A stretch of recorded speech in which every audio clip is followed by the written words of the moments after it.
Welcome to Dan's On Site with Dan Dutton and Dan Goley, a podcast and YouTube show dedicated to all things real estate, delivering market information, interviews from all perspectives, and tips for everyone involved in or interested in real estate. We'd love to hear from you. dans@dansonsite.com. Hey, welcome to episode number 4, Dan's On Site. Before we jump into the interview today, we want to make an announcement about some upcoming shows we have. Goley, you want to do the honor? Absolutely. We are very excited to announce that we're going to have some mini episodes coming soon.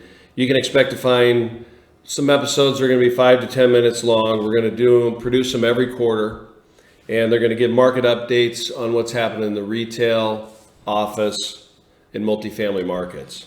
Initially, this will be done for Omaha, but we're going to look to expand that in the future, as well as finding episodes dealing with industrial as well. Yeah, I think we can look forward to doing Des Moines for sure, probably Lincoln. We'd like to do one on Kansas City, maybe even St. Louis. We'll just kind of see where it takes us. If we do have anybody in those markets that has some knowledge on the markets, we'd love to hear from you. Contact us. We'll have you on the show and we'll talk about those markets. So love to expand this out and get the knowledge out for more people. You can expect those episodes to drop next week. So we'll drop 3 mini episodes, maybe 4 mini episodes next week. Look for those. Now on to this week's episode. So construction is something that plays a real important role in our lives. In the commercial real estate industry, construction seems to be about a part of almost every aspect of what we do. So we're really excited that we were able to bring on expert in the construction industry, Casey with USG Construction.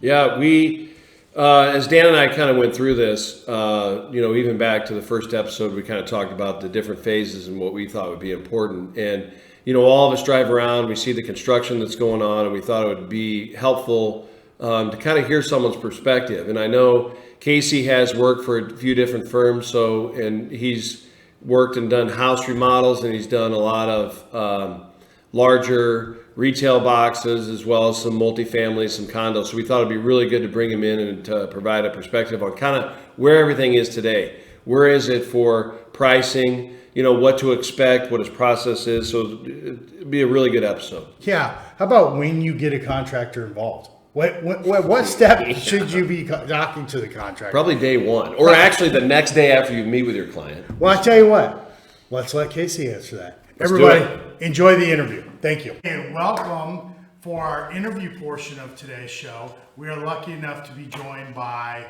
Casey Munn of USG Construction. So before I forget something about who you are, your experience, your background, what you do, why don't you just introduce yourself to the crowd? Well, I'm Casey Munn, Director of Construction with USG Construction, LLC, here in Omaha. We're your full-service general contractor here in Omaha. I came over here and joined the team 2 years ago. I've been doing commercial construction in Omaha since 2002. Started with a larger firm here in town. Left there, went into some smaller residential type work for about 6 years till 2008. Was able to survive the 2008 doing a lot of insurance work with insurance companies, and then got back into commercial. Found my passion was still in commercial, and I've worked for one other company since 2008 until here. Landed here, love the team. Even goalie? Sometimes. Depends. What day is it? Yeah. Well, we talk about the construction side, and when we have clients, it's who do we use, who should we use, why do we want to use them, why would people want to use USG?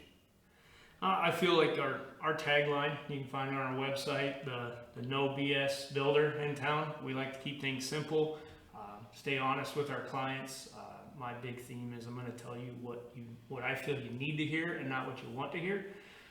Sometimes, through my experience, I can win and land every project if I tell you what you want to hear, and then when game time comes, I can't follow through with that. So we pride ourselves on being very honest, open, and just telling you what we feel the process is going to look like. And some people don't like to hear that, but I'd rather not do a job than do a job not correctly.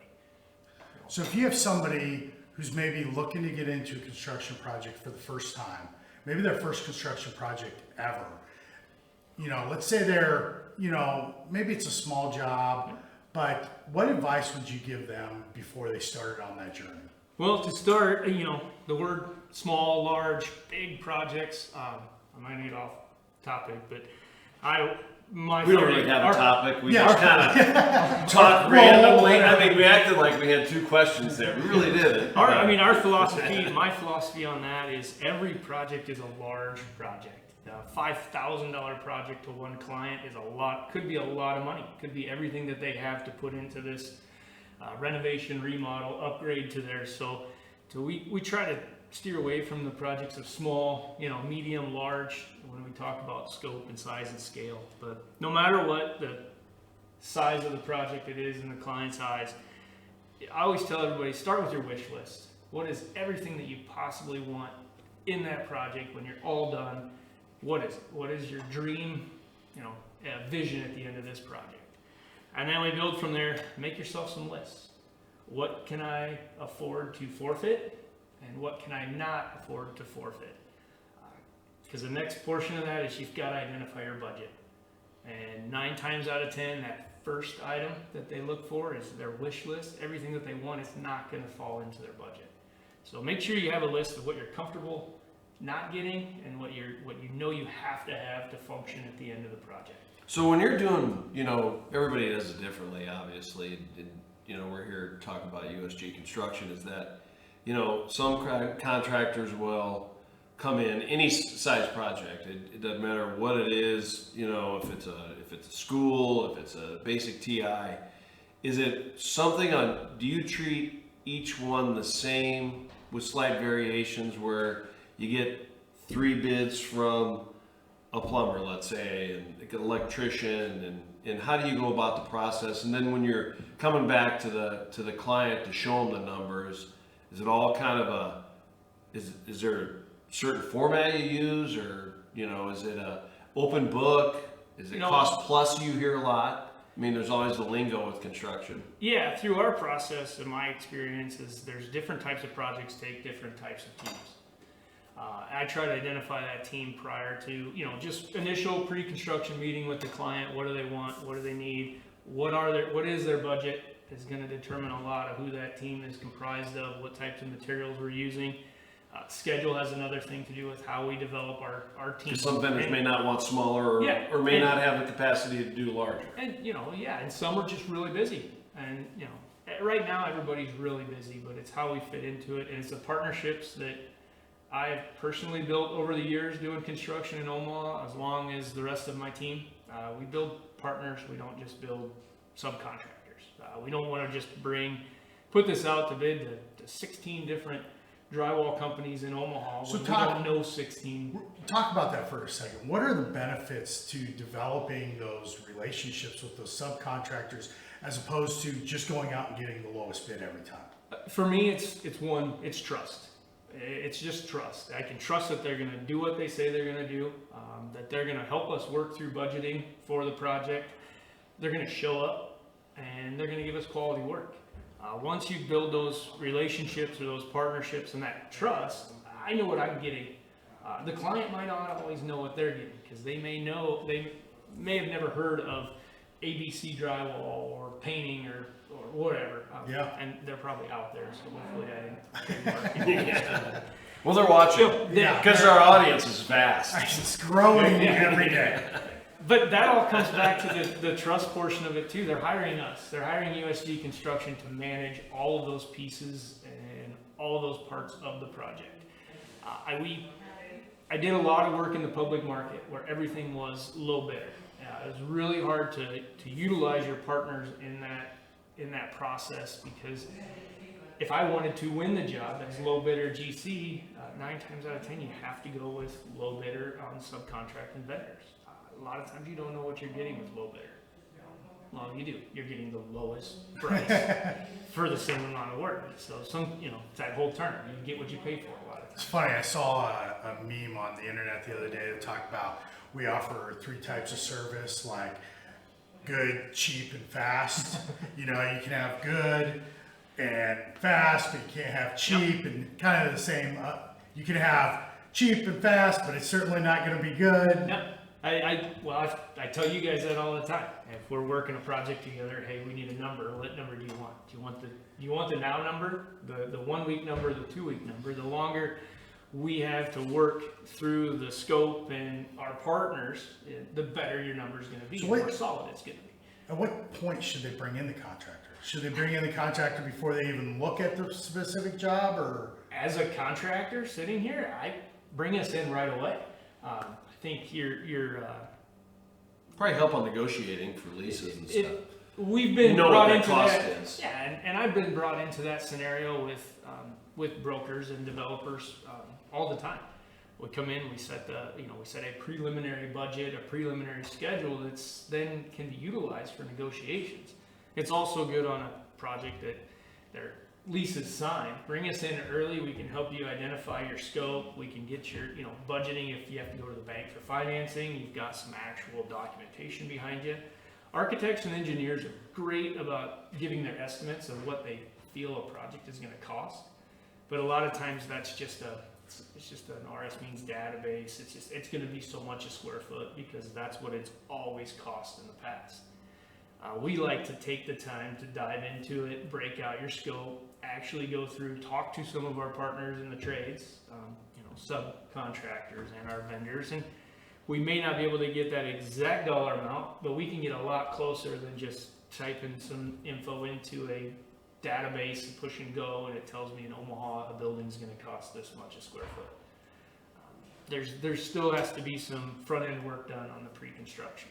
So the sooner you can bring us in on that process, I feel that that's a valuable service, pre-construction. Now, I've heard, you have the Facebook projects, the Google projects, another large one which takes up a lot of subcontractors.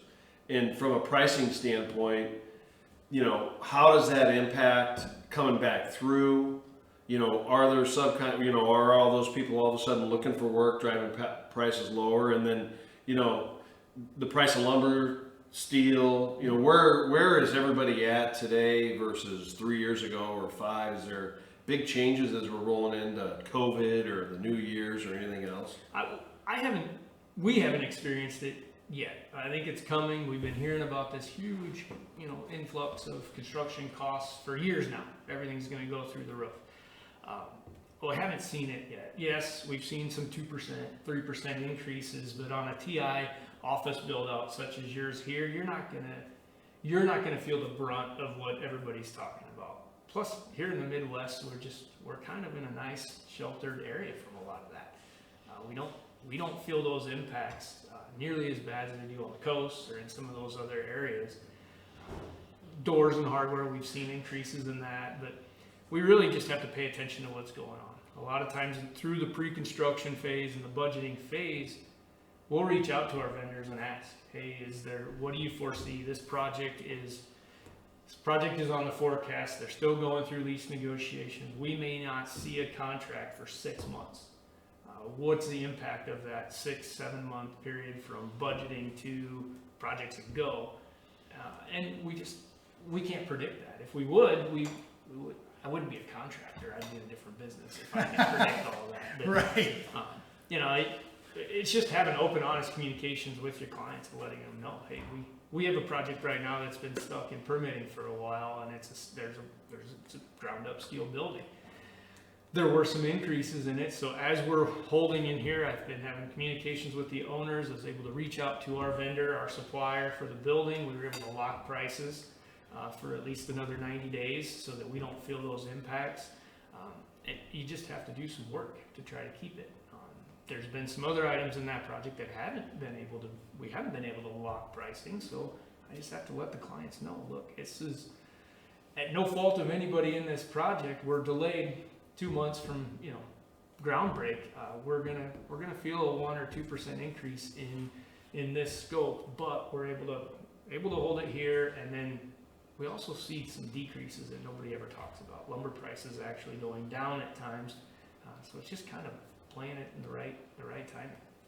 So you have, maybe it's a lesson, maybe it's a story, maybe it's a super crazy story, something that happened on a project at one time in your career that you've kind of carried with you forever? You know, there's no one particular story or project. There's always an issue. There's always a change. There's always a lesson to be learned. And that's kind of what has stuck with me. Is what the rest of our team. I talk to them about it all the time. There's nothing that we learned on project A that's going to prevent it from happening on project B. We just have to be prepared for it, because every project is different. Every client is different. Everybody's wants are different. Needs are different. For example, we did 2 salon suites, almost identical scope. The one client, their big light fixtures and electrical outlets, that was their go-to. They had to have it, you know. They kept adding, affects schedule, affects cost. So we start a second one, we were ready for it. Same deal, this would be easy. You know, superintendents, everybody we met, we talked to them, like, hey, let's be prepared for it. We're gonna have 5 more meetings on it. And we met, not an issue at all. But paint colors are an issue. Now we went from 4 paint colors to 16 paint colors, and it continuously changed. So, you know, you're always preparing for that. In construction, we try to be as proactive as possible. You try to, when you're doing a schedule and you're figuring out a project, you're trying to think of all the worst case scenarios of the project. Proactive. How do we prepare ourselves to be ready for those worst case scenarios? And you just hope that none of them happen. And when they do happen, which they always will happen, you find a solution. But it's about being prepared. It's about being prepared and being connected with a contractor who understands that those unknowns are going to come up, mm-hmm. and then how to deal with them when they come up. Yeah, and it's, again, I keep reverting back to teams and partners, but it's just having the right people with you. And that's really what it boils down to, is people. You know, you can prepare your electricians for everything, but there's nothing. I mean, you're prepared for nothing in all essence, because you don't know who you're dealing with as a client. And no, not to downplay clients at all. They have their wants and they have their needs. Everybody has their hot buttons. We just don't know as much information we try to get on pre-con. We still just cannot. Well, that's hard. I think, listen, all of us wouldn't be here unless it was for the clients. Yeah.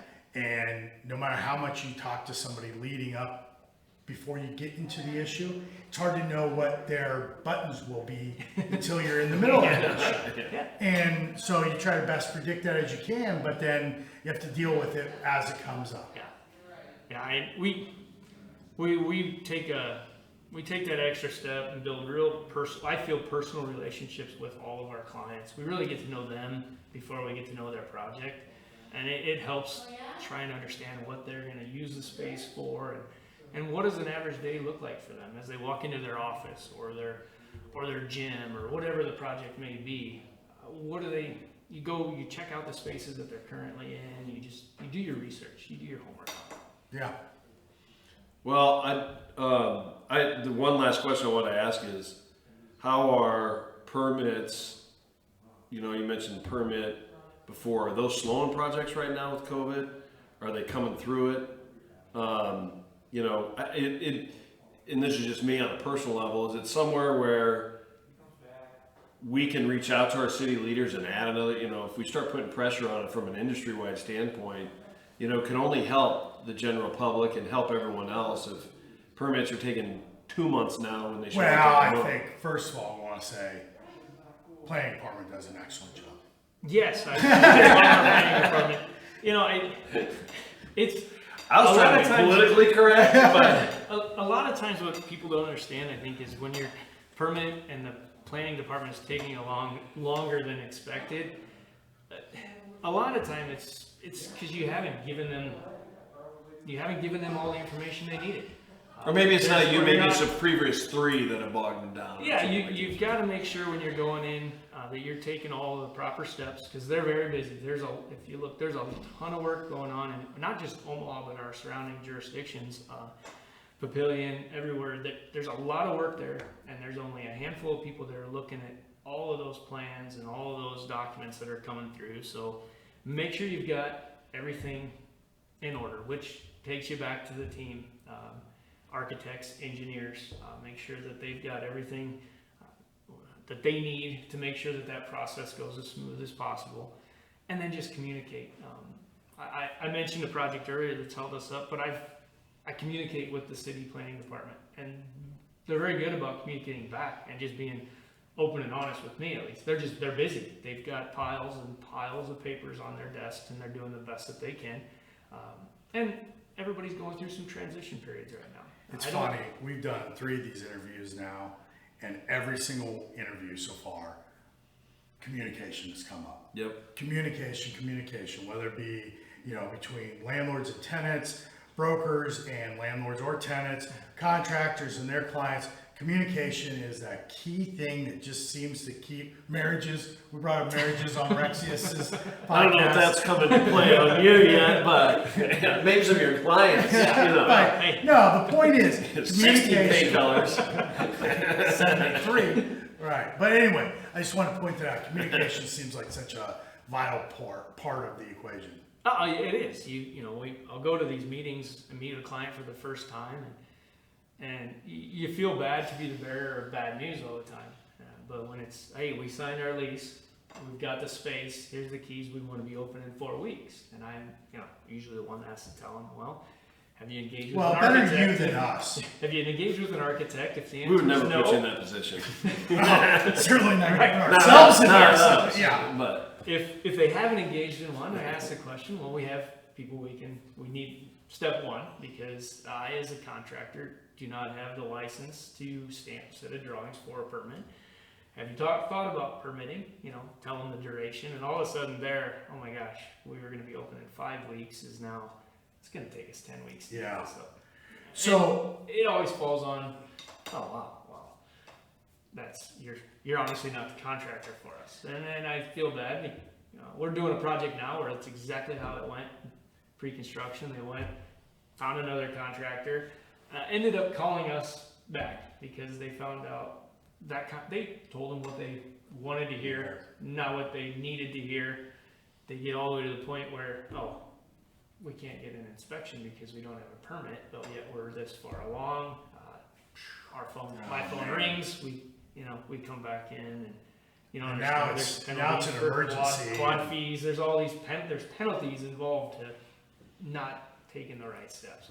Hey, so before we started this interview, the 3 of us were talking, and you told us the last 10% of any job is the most challenging. Oh, by far. And so, just expand on that. What did you mean by that? So the last 10%, it's a closeout of every project.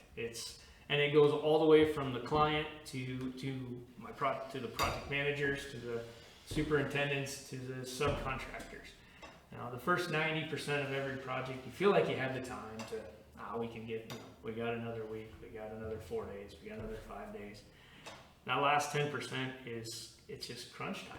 Everybody wants to be open tomorrow. On longer projects, everybody just kind of it's the same place, it's the same scenery every day. It gets old. And you just can't wait to get out, move on to the next fresh start. I gotta applaud our superintendents. They're the cheerleaders. The last 10%, their job expands from quality control and scheduling and all of that to now I've got to make sure morale is up, attitudes are right, because a lot of people just they're starting to check out and move on to the next job. Moving on, where am I going to be for the next 6 months? Starts going through your head, and then the clients, of course, they want to get in 10%. They're walking through, and it looks finished. Like, oh shoot, we can move in tomorrow. You've got nothing left to do there. The painters are doing some touch-ups, and we're cleaning up, and they're ready to go. But that last 10% is final inspection, certificate of occupancies, furniture deliveries. There's so much crammed into the last 10%. It can really bog down a project. So I've always said that. I tell the whole team in our pre-con meetings with subs, vendors, everybody, when we first meet, we start, I said, hey, it's day one. but be ready. We need you here. We need everybody solid for the last 10%. Well, Casey, it's been great having you in here. I think hopefully we've put out a lot of information that will help people that might be looking at getting into construction projects. Tell everybody out there how they can get a hold of you. Email, phone, our website, usgconstruction.com. That's got an info email that you can email to us. It goes to Stephanie, our office coordinator, or you can reach out to the Dans. They both have my cell phone number, my office number, and my email address. Maybe we'll just put his cell number on Facebook, call him, whatever you want, whenever you want. He prefers 9 p.m. on We're that popular, you'll get a lot of calls. I mean, at least, go ahead. I just figured out call forwarding. So Thanks, Casey. Appreciate it, guys. Thanks. Yeah, thanks, Casey. We really appreciate it. All right. We can't thank Casey enough for coming on the show. Really a lot of great information. Goalie, what were your takeaways?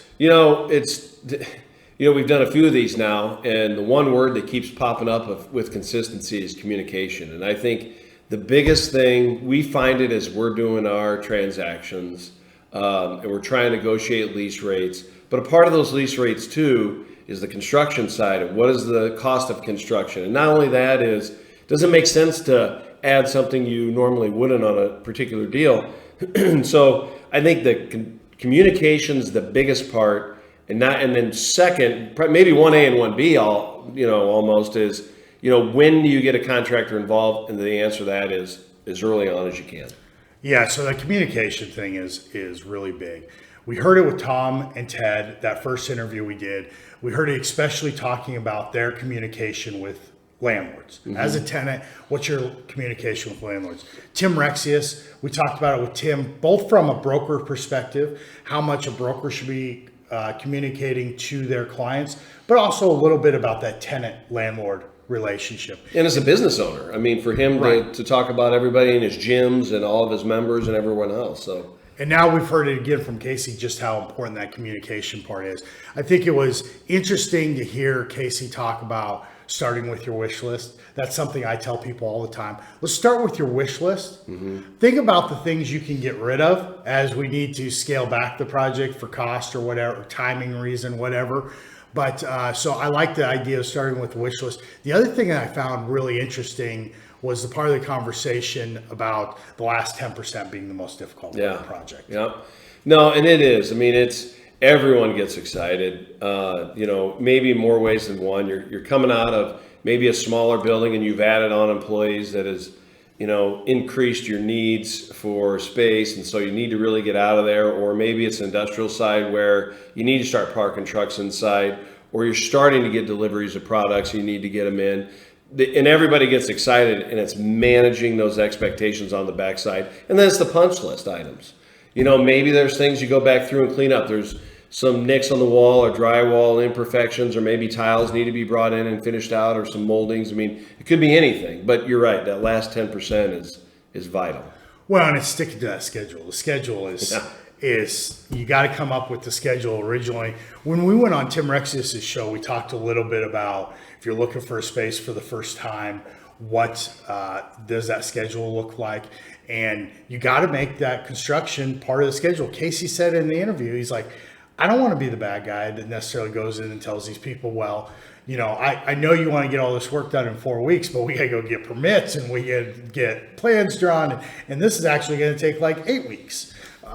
So that schedule becomes super important part of the process. Well, and it's him, when we talked about the permitting and stuff, and it's there's certain zoning restrictions and there's certain building restrictions in some cases that need to be worked on. The average person just can't walk down the street and say, I want to put a coffee shop there, for example. Can you put a coffee shop there? If there is a drive-through, is there enough room for stacking, as we call it, as a term word, which is essentially the number of cars that are waiting in line to order or receive their coffee? Can we do those things? And I think, those are the processes that need to go through the city. Those are the ones that a contractor like Casey with USG will have to go through and finalize and maybe modify too, if it's needed. And so those are important steps. but they do take time. And so it isn't something where you hire Casey or any other contractor and you're starting in a week. It might be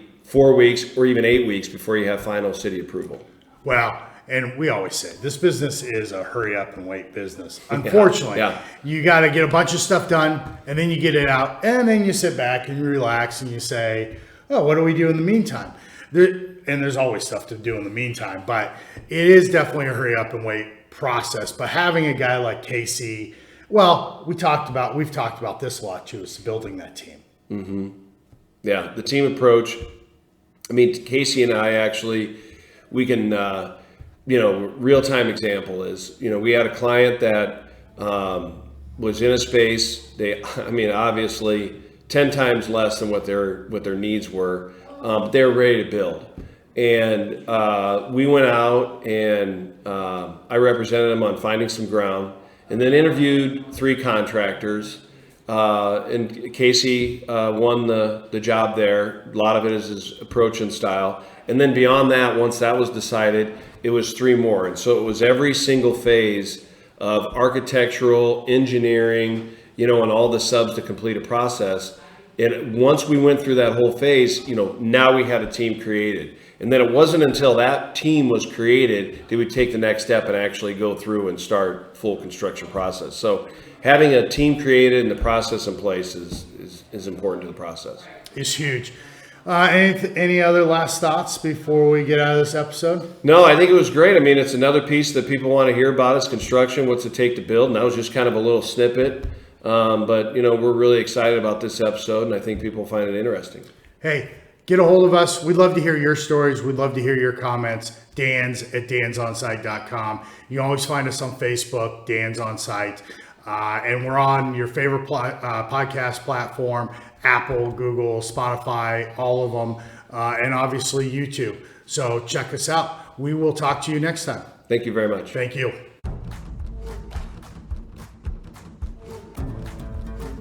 Thanks again for joining us. Find us on Facebook, at YouTube, Dan's On Site. All your favorite podcast platforms, Apple Podcasts, Spotify, Google Podcasts, and more. We would love it if you hit the subscribe button and also leave us a review. Reach us at dansonsite.com.